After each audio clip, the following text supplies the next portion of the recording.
What's going on, guys? Andrew Piluk Hockey here. I'm here with another hockey video for you guys. I'm trying to upload a lot more. You guys know I've been talking about that, and I want to make more quality content for you guys. So if you're new, subscribe.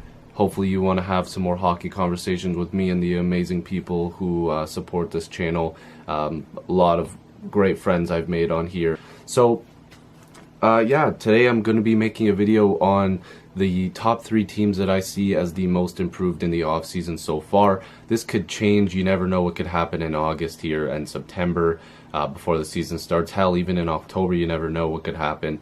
But for right now, these are the teams that I feel personally have improved a lot. There's some teams in here that you'll probably be surprised that I left out, but this is just personally, like I said, my opinion. If you have a different opinion, I'd love for you to comment in the comment section. Again, a hockey conversation that we can have on this, but this is just my top 3 that I believe have improved the most, and we're gonna get right into it. And yeah, so we're gonna start, at number 3 and then make our way to number 1 here. The first one I said was the Calgary Flames. So the Calgary Flames, had a pretty impressive year last year. Of course, they had a pretty bad playoff, and a lot of Calgary fans would probably, lean towards the goaltending being the biggest issue, which, I kind of agree with. Flames fans, I hear ya. It wasn't a very impressive playoff for them at all. Elliott and Johnson just didn't show up, to be real, and it sucked. It hurt as a goalie watching something like that happen, because I know how that feels. And of course, I don't know how it feels on an NHL level, because it probably feels a billion times worse. But let's just look into their key additions so far. So Travis Hamonic on the blue line, of course, everybody knows about how that deal went down. And Mike Smith and Eddie Lack are the new look goaltending tandem. And they, the guys that they lost, Brian Elliott, Chad Johnson, Lance Boma, Derek Englund, and Dennis Wideman. Sorry, I have my notes here. I just don't want to forget anything, and I wish I could memorize everything, but I want to try to make sure I get this all without having to chop it all up all the time. So so first off, like I mentioned, they gained some good stuff here, but they lost their starting 2 from last year goaltenders. Not a big deal. I don't think they really lost anybody that Flames fans are like really hurting to get back.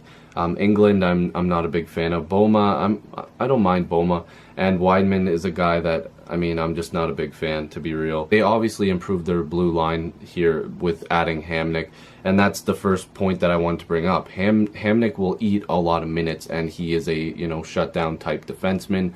A lot of people are knocking the deal because of what Calgary had to give up, but I don't mind it. They're going for it, and they have a top 4 and even top 6 really that can compete with a lot of teams. A lot of people are saying they could compete with Nashville. We'll have to see for the best defensive core in the league, but obviously that now includes Hamonic, Giordano, Hamilton, TJ Brody, and Stone as the 5th guy in there. They're saying like there's a bit of a battle for the 6-7 spots. Flames fans, let me know what you guys think. Who's going to be in those spots for the D core? And the biggest switch that I think Flames fans are looking forward to is the goaltending switch that we mentioned earlier. And you know what? I don't know if it's a huge upgrade, because we'll have to see how Smith performs and how Eddie Lack performs, because for me personally, I think both those guys could be a starter, so maybe it's going to be a bit of a battle, a 1-2, a 1A, 1B type of situation. That doesn't always work, but we'll have to see if one maybe can just, carry it and keep going. Elliott and Johnson were disappointing for me personally, because I'm a fan of both of them. And Elliott really disappointed me, because I thought this was a huge addition for Calgary last season, and it didn't work out. So that sucks for sure. They didn't really do much up front, but they held on to some guys. Lazar, hopefully he can improve a little bit. Versteeg stayed on, and they've got, of course, a very talented team already with Monahan, Gaudreau, and Bennett is the only RFA that needs to be locked up. It needs to be done soon, so that's why I have Calgary at number 3. At number 2, I have the Arizona Coyotes. Now, a lot of people may not agree with that choice, but me personally, I think that this is a team that did improve. Obviously, they didn't have the season they were looking for last year. I'm not sure that they were looking to be a playoff team or anything like that, because let's be real, they didn't look like it either.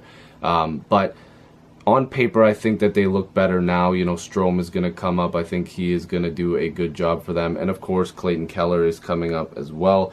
So in this list, like I have here, I'll say what I did for the last one, who they lost and who they gained. Basically, Ranta in goal, Stefan, Clayton Keller, Nick Hjalmarsson, that's going to be good. Adam Glendening, Emerson Edom, Michael Latta, and Zach Rinaldo.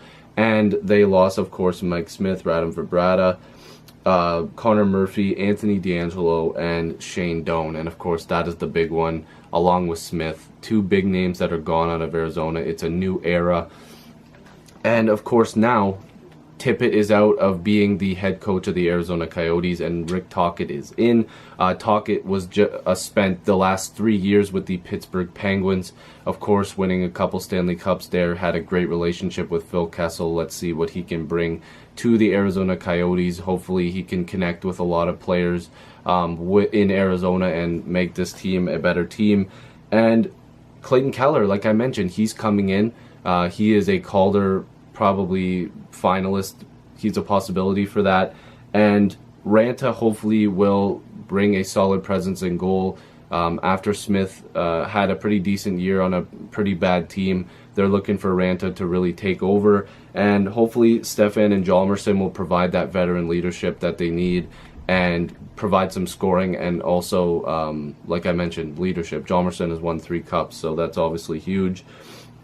And like I mentioned with Calgary, losing Shane Doan hurts, but with this list, I don't think they lost a ton. Vibrata, that fit wasn't needed anymore.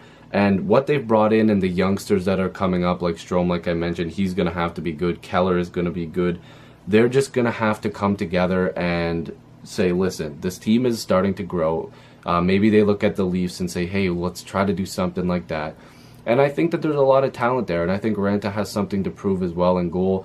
Their backup situation, I'm not sure what it's looking like right now. Is it Deming as the backup currently? That will have to change, in my opinion.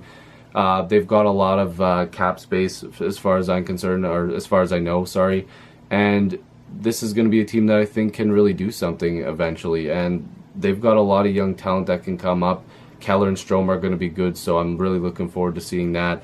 Coyotes fans, if I left something out, let me know, but this is why I have them at number 2 for being the most improved team this offseason so far. At number 1, I have the Dallas Stars, and I don't think a lot of people are going to be that surprised that I have them there. So let's take a look at what they've gained and what they've lost. So Bishop, Methot, Radulov, Hansel, Piluk, Flynn, and Hiskinen, and then what they lost was Sharp, Eakin, Hemsky, Hudler, and Niemi. Now, oh man, this looks really good. And obviously losing Sharp, that kind of sucks. Eakin, Hemsky you can live with. Hudler and Niemi you can also live with. I don't think they're really upset about this, and Dallas Stars fans, let me know, because look at what they brought in. They brought a goalie that is probably going to be at least solid for them. Bishop has something to prove. He's had some injury trouble, so we'll see if he can really bring it.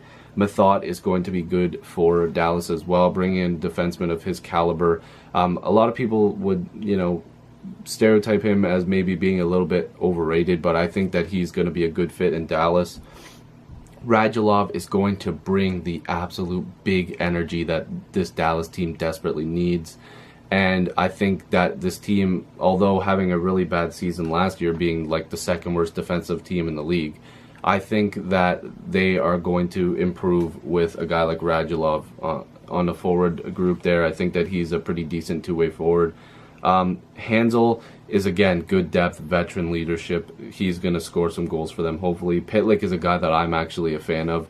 And then Flynn, another guy, depth piece. And Heiskanen, hopefully he can crack the lineup. We'll have to see. So another thing that's huge for them is that Ken Hitchcock is coming back as their head coach. He won a Stanley Cup with them in 1999. So we'll have to see what he can do with this team. I think that it's obviously a good fit, and Dallas sees that as well. And like I mentioned, Bishop makes this team much better in goal. And I think that if Dallas can keep him in the net, keep him healthy, it's going to be a good fit for them. Sagan and Ben obviously are going to do the most offensive work. And then you've got guys like Spezza, Faska, Ritchie, and Klimberg, who's obviously surprised some people. He looks really good. Radulov, Hansel and Methot are going to also help add to that. This is just going to be a team that people need to look out for, and hopefully they can mesh well, because there's a lot of talent on this team. And you know, Heiskanen is, again, I could be saying his name wrong, but he's 18. He has he just signed his entry-level deal. I believe it was the development camp that he impressed a lot of people at. So as an 18-year-old, he will have every opportunity to crack this lineup as well. Dallas has made it clear that he could make the team, even though they wanted to trade their pick. Remember that. I think it's a good fit for them, and their only RFA that they need to sign is Jamie Alexiak. I'm sorry, that name always confuses me, but I know his sister is also the pretty famous swimmer as well, Penny, I believe. So, yeah, he's the only one that they really have to sign, so it's not a huge deal. I think that this team looks amazing on paper, and of course they've got a lot of great talent there that has proved it on the ice throughout their career. So that's why I think Dallas is the most improved team, and I think that if they can mesh, like I mentioned, it's going to be a great season. And Stars fans, let me know.